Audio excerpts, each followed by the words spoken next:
À la recherche d'un nouveau casque pour ta Xbox? Alors je te propose le Razer Black Shark V3 édition blanche pour Xbox. Donc on peut voir qu'il y a un look aviateur ou pilote d'hélicoptère. Ça change un peu des casques classiques. Bref, un design assez sympa. Puis en blanc, clairement, ça change des casques tout noirs, hyper sombres, tristes, comme on voit tous les jours, et que tu as peut-être déjà sur la tête. Bon, je vous dis ça, mais ce casque-là existe aussi en version noire, au même prix, c'est-à-dire au tarif de 169,99 €.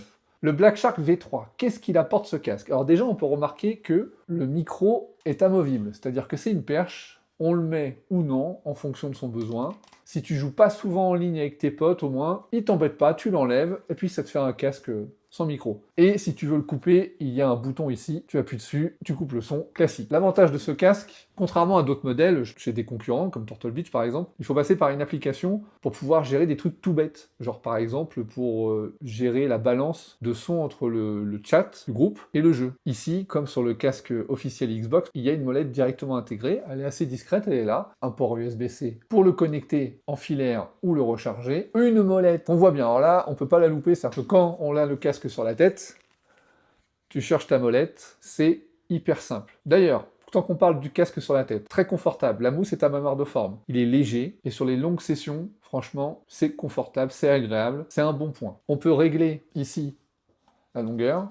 Voilà, si tu as une grosse tête comme moi ou si tu as une petite tête, bah, tu peux choisir. Il y a également un bouton ici qui permet de changer de mode de son. Il y a la possibilité de passer de différents modes sonores en fonction si tu joues un FPS ou un jeu de course. Voilà, t'as pas besoin encore une fois d'aller dans l'application. Hop, à la volée, tu appuies sur les boutons, ça change, c'est pratique. Niveau autonomie, une fois qu'il est chargé à bloc, sur Xbox, avec la connexion sans fil, en 2,4 GHz, grâce à ce petit boîtier, il y a un petit bouton pour passer soit en mode Xbox, soit en mode PC, on met ce petit boîtier, on le branche en USB-C à la console. Ce petit boîtier permet d'avoir une latence extrêmement faible et donc une réactivité top pour les jeux compétitifs. Avec ce casque, il y a une autonomie de plus de 40 heures, ce qui est très bien. Ce n'est pas le meilleur du genre, mais franchement, il tient très bien la route. Niveau son, on reste dans la norme pour un casque à 169,99 €. Pas de choses exceptionnelles, mais c'est pur, c'est précis. Au niveau du micro, ça fonctionne très bien, jamais de problème, les gens m'entendent très bien dans le chat, même mieux que lorsque j'utilisais le précédent casque qui était un Steel Pro de chez Turtle Beach. Au niveau sonore, il fait le taf très largement. Donc mon avis sur ce casque, personnellement, moi je l'utilise beaucoup en ce moment et j'en suis très satisfait. Donc si tu aimes bien ce genre de contenu, je te conseille de nous suivre. N'hésite pas à t'abonner à la chaîne. Si tu cherches un bon casque sans fil pour ta Xbox, eh ben tu peux t'orienter sur ce Razer Black Shark V3 dans cette édition blanche. Allez,